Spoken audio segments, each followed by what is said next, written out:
Oi, gente, tudo bom com vocês? Estamos de volta com mais um vídeo dos embaixadores e agora sim o vídeo dessa semana. Olá, tudo bem? Que bom estar aqui com vocês. E hoje nós temos o estudo de mais 2 capítulos muito importantes aí para aprendermos juntos, ok?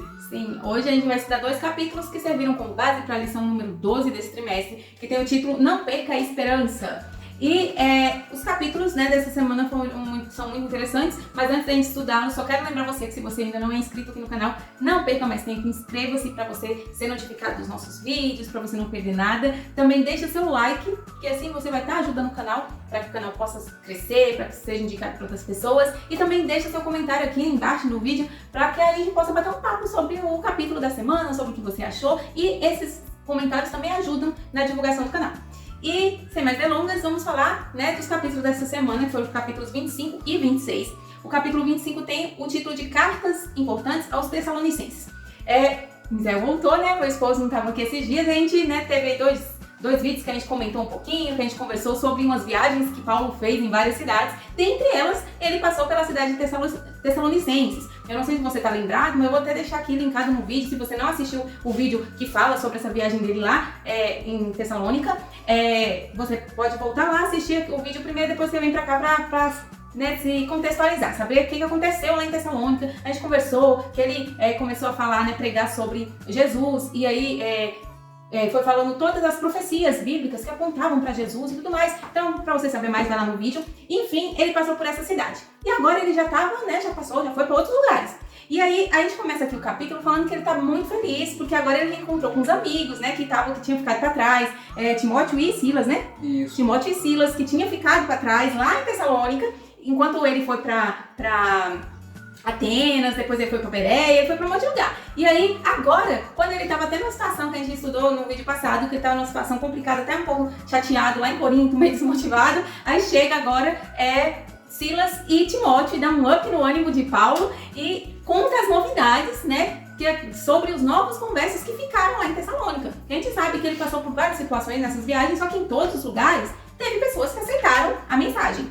E mesmo em alguns lugares onde a coisa foi um pouco mais difícil, que teve mais dificuldades, mas em todos os lugares teve pessoas que aceitaram a mensagem. E dentre elas teve muitas pessoas que aceitaram lá em Tessalônica. Só que como ele foi embora, ele não sabia como é que estava. E aí agora chega Silas e Timóteo falando que o pessoal lá ficou firme. Isso mesmo. Estava firme. E aí ele fica feliz. Isso. E assim, o Paulo, muitas vezes, no mundo daquela época não era igual de hoje, que tinha transporte tão fácil para você se deslocar aí numa cidade manter muito contato, rápido, né? Então ficava não tinha muitos meses, não tinha WhatsApp, tinha um meio nenhum de contato. Existia o correio, a forma de correio daquela época, que enviava carta e demorava dias para chegar. Então ele ficou sabendo das notícias lá de Tessalônica e também ele precisou passar algumas orientações, nem sempre assim quando um evangelista ele vai num local, que ele funda uma igreja, ele não consegue ensinar tudo, Ele ensina o básico. E ali quando a igreja surge, vai surgindo dúvidas também. As pessoas não têm assim muito conhecimento para prosseguir da forma correta, Em todos os assuntos. Às vezes aprendeu algumas coisas, mas tem assunto que ele ainda não sabe algumas coisas. Então a gente precisa estar dando assistência. Hoje é mais fácil, mas naquela época era mais difícil. Então Paulo ficou sabendo que lá os tessalonicenses estavam muito animados, esperando Jesus voltar.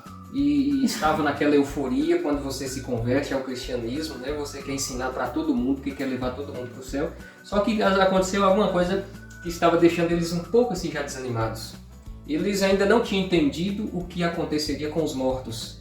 Ou seja, eles estavam animados para ir para o céu, achando que Jesus ia voltar. Mas eles perceberam que umas pessoas do meio deles estavam morrendo.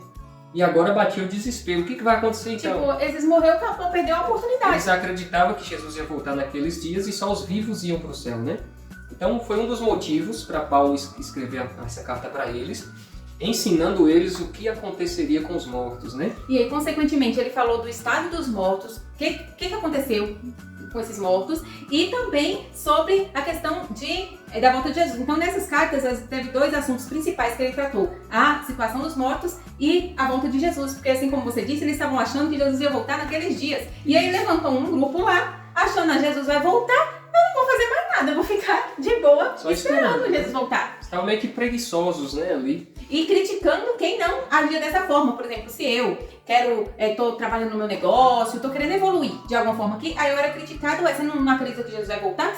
Tem crente assim hoje que pensa, Jesus vai voltar, então eu nem vou fazer mais faculdade, eu não vou mais construir minha casa, não vou mais abrir minha empresa, né?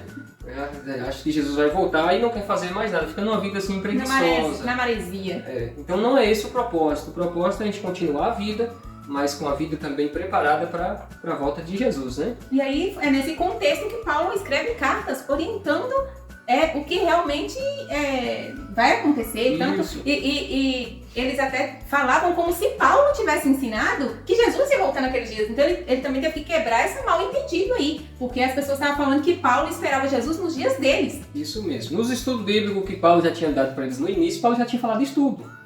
Mas é assim, nem sempre as pessoas aprendem tudo. É muita informação. Né? É muita informação e as pessoas ficam mais preocupadas ali em adaptar algumas doutrinas na vida deles e algumas coisas assim importantes acaba esquecendo e fica sem rumo.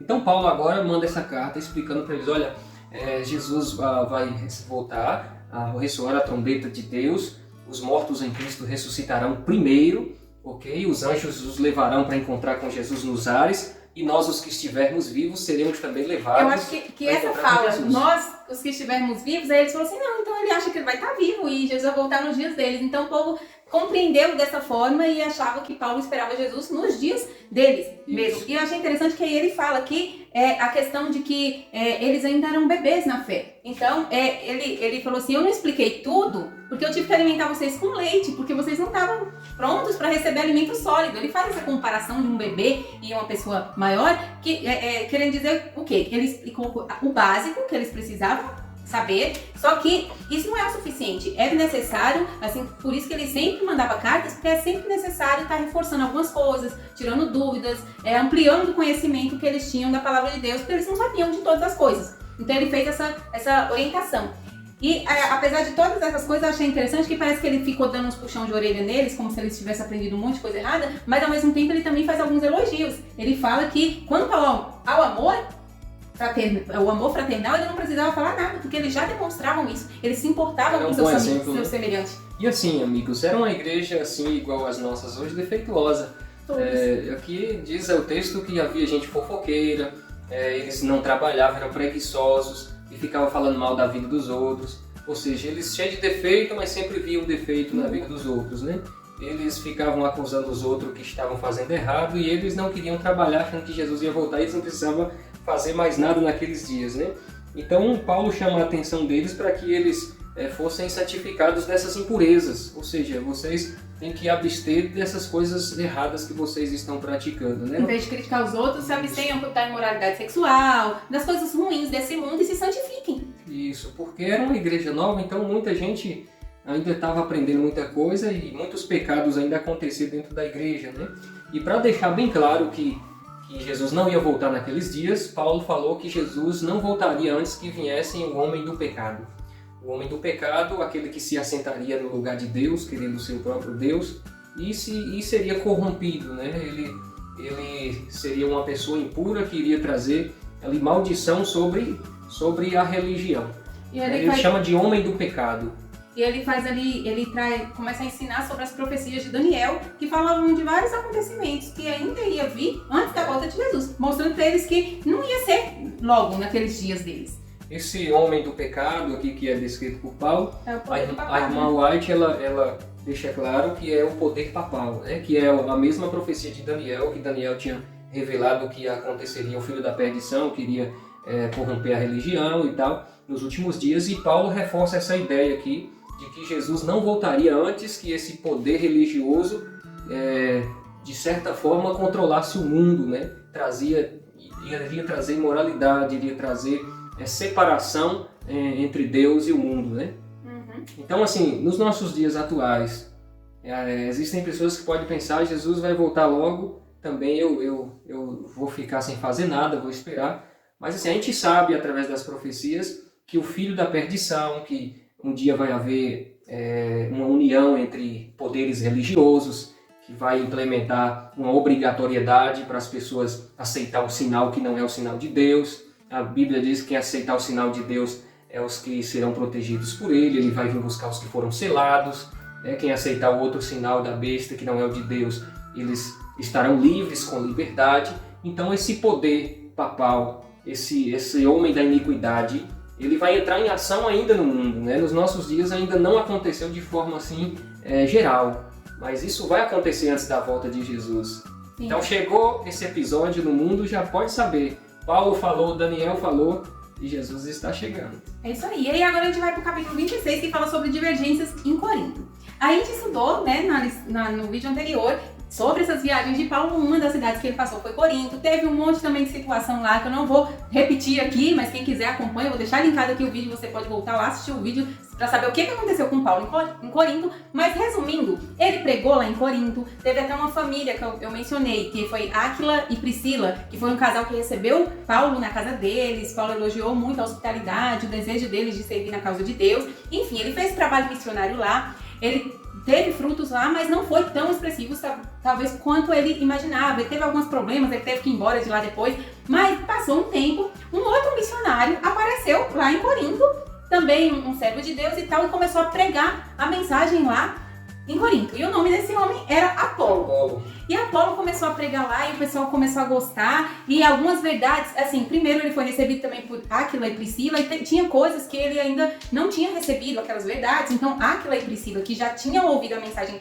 por Paulo, passou essas informações para Apolo, né? Essas novas verdades que Apolo ainda não conhecia. Ele aceitou, ele, né, começou também a pregar através da lente dessas novas verdades. E, claro, cada pregador tem um tipo de oratória, tem métodos, tem formas diferentes. E aí Apolo começou a pregar e muitas pessoas começaram a gostar bastante da mensagem dele. Ele foi evangelizado por João Batista, não por Jesus. E aí ele começa a pregar lá e muitas pessoas... Ele aprendeu de Jesus agora com Áquila e Priscila, que tinha ouvido de Paulo. Só que o que aconteceu? Paulo tinha passado por lá e muitas pessoas aceitaram através da mensagem de Paulo. Outros não. Apolo chegou lá pregando de uma outra forma, né, do jeito dele, e aqueles que já tinham ouvido falar através de Paulo, mas não aceitaram, acabaram aceitando agora, através da mensagem de Apolo. E aí começou uma confusão, porque o pessoal lá, os novos conversos, um começou a defender que eu sou de Apolo, o outro eu sou de Paulo, como se fossem coisas diferentes. E aí agora, Paulo precisa escrever uma carta lá para Corinto para acabar com essa ajudar confusão. O povo a se compreender. Porque eles estavam, eu achei muito interessante aqui que a Ellen White fala. Ali existiam 3 grupos de pessoas. O Apolo, ele era um camarada muito inteligente e eloquente, a ponto de ser comparado com o Paulo aí, né? Sim, o povo ele era tão inteligente. Muito convencivo ele. Então, assim, no processo evangelístico, a gente trabalha dessa forma. Um vai lá e planta, e o outro vai e rega, ok? Se não haver quem planta, não precisa haver quem rega, porque ninguém plantou. E se não houver quem rega também, quem planta os frutos não vão dar frutos, a semente não vai germinar, ok? Então assim, Paulo, ele plantou, só que precisava de alguém para irrigar. Quem foi que fez isso? Apolo. Apolo chegou e cuidou dos novos conversos, que já protegeu. tinha tido uma mensagem anterior, mas agora... Cada um dos dois teve seu papel. Só que a irmandade, que é fácil geralmente se apegar... aceitou a mensagem por Paulo, isso. Se apegou a Paulo. É fácil se apegar com as pessoas assim que ensinam, né, o professor. E muitos diziam assim, eu sou mais Paulo. Paulo pra mim é minha referência. Paulo prega melhor. Outros diziam, não, pra mim é Apolo. Aí uns diziam, eu sou de Paulo, de Apolo, de Paulo, de Apolo. E chegou até um grupo que chegou a dizer assim, olha, nenhum dos dois. Paulo já foi perseguidor dos cristãos, eu me apego a Pedro, porque Pedro era discípulo legítimo de Jesus. Os outros nem eram discípulos de Jesus. E Pedro esteve perto de tudo. Acho que muitos nem conheciam Pedro, nunca viu na vida, mas falou, não, eu sou de Pedro. Aí ficou essa demanda e Paulo teve que escrever uma carta para poder ensinar eles a importância de cada um e que nenhum deles serviria de exemplo para eles se espelhar. Que eles eram seres humanos igual eles mesmos, eram todos iguais, apenas foram usados para que cada um fizesse o seu papel. Pedro teve o papel dele, Apolo dele e Paulo dele, mas todos eram pecadores e eles deviam somente olhar para Jesus e firmar na mensagem ali de salvação, né? Tem uma partezinha que eu queria citar para vocês que eu achei assim, que resume isso que você acabou de falar. A discussão na igreja sobre os pontos fortes dos diferentes ministros aconteceu porque as pessoas elas estimavam os atributos do coração natural, os atributos humanos. Isso. Pois quando alguém diz eu sou de Paulo e outro eu sou de Apolo, não estão sendo mundanos, eles estão sendo mundanos, não está vendo a parte espiritual. É uma característica humana que atraiu eles naquele ministro ou no outro ministro. E aí, ó, Paulo foi o primeiro a pregar o evangelho em Corinto e a organizar a igreja. Então, quem começou foi Paulo. Pregou, organizou a igreja. A semente que semeou foi regada por Apolo. Agora, Apolo vai lá e regou a semente que já estava germinada. Ele deu outras orientações a mais. Porém, foi Deus que fez a semente crescer. Isso Se não mesmo. fosse Deus, não adiantava plantar, não adiantava regar, não ia Deus usa crescer. cada um. Amigos, vocês podem achar até estranho, mas hoje é do mesmo jeito. Tem pessoas nas igrejas que falam assim, eu sou ovelha do pastor falando de tal. Às vezes se acostuma tanto com o pastor, com um obreiro, com um evangelista. E às vezes quando troca um pastor, às vezes a pessoa nem quer aceitar. Não. Então assim, Paulo fez o trabalho dele, só que Paulo não sabia fazer tudo. E não Precisava só não de sabia, alguém para fazer outra parte que ele não dava conta de fazer e tinha outro lugar vai precisando do que ele sabe fazer, entendeu? e não a questão de não sabia também, mas como eles não estavam preparados para receber toda a mensagem. Ele fala aqui... Cada coisa tinha um tempo certo, sim, né? ele fala aqui que, tem uma parte que ele fala assim, de fato, vocês ainda não estavam em condições de receber toda a mensagem. É como se você chegasse a fazer um evangelismo. Imagina você aí, que já é cristão, já conhece muita coisa. Mas imagine que você vai fazer um evangelismo num lugar lá que nunca ouviu falar nem o nome de Jesus. Não sabe nem quem é Jesus. Nunca ouviu falar nisso. E aí você chega lá falando das profecias do Apocalipse. A pessoa fala assim, A pessoa nem sabe quem é Jesus, né? vai ficar perdidão, não sabe de nada. Então você começa o quê? Você começa ouvindo a voz de Deus. Você começa com um estudo bíblico, com uma abordagem que vai falar do princípio, da criação do mundo. Quem criou o mundo? Quem é Jesus? Quem é Jesus? De onde veio, pra onde vai? O que a gente está fazendo aqui? Qual é a lei dele? Então você vai começando aos poucos. Aí depois que a pessoa já sabe toda aquela base, aí você vai falar assim, então, teve um profeta Daniel que fez umas mensagens falando sobre o futuro. E aí vai lá. Aí daqui a pouco você já vai. Aí você vai para o Apocalipse, porque a pessoa já sabe quem é Jesus, já sabe toda aquela outra, e agora você vai falar, Jesus vai voltar, e aí tem as profecias do Apocalipse que apontam para a volta de Jesus, e aí você vai chegar a esse ponto. Você não pode chegar pelo final. Então foi isso que Paulo fez. Ele chegou com o básico, apresentando Jesus. Eu falei nos vídeos anteriores, a mensagem dele era Jesus. Ele pregava de Jesus, as profecias bíblicas, desde a primeira profecia que falava que o filho da mulher ia esmagar a cabeça da serpente, ele começou de lá, aí depois apontando todas as profecias que apontavam que ia vir o Messias, e depois o seu cumprimento na vida de Jesus. Ele apresentou Jesus para as pessoas. Paulo pregava sobre Jesus, Apolo sobre Jesus e Pedro sobre Jesus. Quem é o importante aí da história? É Jesus, gente. Jesus. Não era nenhum dos três, Nenhum dos entendeu? três. Então assim, hoje, amigos, é lógico que a gente pega assim, amizade com líderes religiosos, mas nós temos que entender que a obra de Deus é assim. Por exemplo, uma pessoa que ela cuida de uma igreja, ela não tem todas as qualidades necessárias que a igreja precisa para o crescimento e para Cada um avançar. tem dons diferentes, né? Então é necessário que haja troca, mudanças de locais para que cada um consiga dar a sua contribuição. E às vezes, alguém que é substituído por outro nem chega com as qualidades para nos conquistar. Mas é necessário, Deus mandou ele porque precisa de uma obra a ser feita por ele, que é ele que tem o jeito para aquilo, ele sabe fazer aquilo, entendeu? Então nós devemos nos colocar na mão de Deus, estarmos dispostos a aceitar a vontade de Deus, entendeu? Sim, e Ellen White fala aqui que eu achei uma coisa impactante. Ela fala que aquele que envia os evangelistas, quem é que envia os evangelistas? Deus. É Deus. Aquele que envia os evangelistas, ele é desonrado quando os membros da igreja desenvolvem um apego demasiado grande por aquele ministro, fazendo dele um favorito. E não estão, assim, dispostos a aceitar um outro.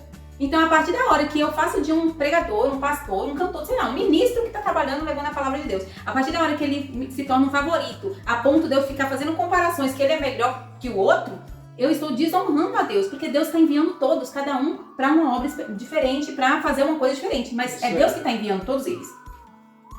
Para finalizar, eu achei também muito interessante aqui que fala que, né, no final de toda essa confusão, Paulo enviou cartas e tudo mais. Depois disso tudo, Apolo ficou tão triste por causa dessa situação que ele se recusou a voltar em Corinto. Porque ele coitado, ele ficou achando que ele que causou toda essa confusão, porque Paulo foi lá pregar. Ele foi lá trabalhar também, ajudar e acabou iniciando essa contenda lá. E aí fala que ele ficou tão triste, tão chateado com essa situação, que ele se recusou em voltar lá em Corinto por muito tempo. Enquanto aquela geração que teve toda aquela confusão, não amadurecesse mais. Mas ele não voltou mais. Ele colocou, aqui ela fala que ele se recusou enquanto a igreja não tinha alcançado uma condição espiritual melhor. Enquanto não amadureceu, ele não voltou em Corinto para evitar também, né, confusões. É isso aí, amigos. Que histórias legais e também que nos traz muitas lições para aplicar na nossa vida, né? Devemos, se você é um missionário, obreiro de Deus, Deus vai te usar em qualquer lugar que você for. Ele vai te usar para você fazer a sua parte. Sempre, ninguém é insubstituível. Deus, ele usa qualquer um que se coloca nas mãos dele. Qualquer pecador, eu não sou mais importante do que nenhum pecador. Todos que se colocar nas mãos de Deus será usado. Né? Sim, se você ainda não é um missionário, não trabalha pregando, levando a palavra de Deus, que tal aí agora começar a pensar e se colocar à disposição de Deus e também deixar sua parte ali, fazer a sua parte para levar a mensagem aos outros. Qualquer um de nós podemos ser usado como Paulo e como Apolo E como Pedro. Amém? Amém. É o seu desejo? Diga amém. Vamos orar por Vamos isso orar? então. Senhor Deus, obrigado por estarmos nos teus caminhos. Assim como o Senhor usou pessoas no passado para que a tua obra crescesse e alcançasse o mundo, nos use também nos nossos dias, assim como Paulo, Apolo, Pedro e todos os demais se colocaram em tuas mãos para pregar o Evangelho. Nós também nos colocamos, que não seja para o nosso engrandecimento, nem para a fama de ninguém, mas para a honra e glória do teu nome. É que eu te peço em nome de Jesus. Amém. Amém. Deus nos abençoe e a gente se encontra na próxima semana com mais um vídeo dos embaixadores. Isso aí. Grande abraço e até o próximo vídeo. Tchau.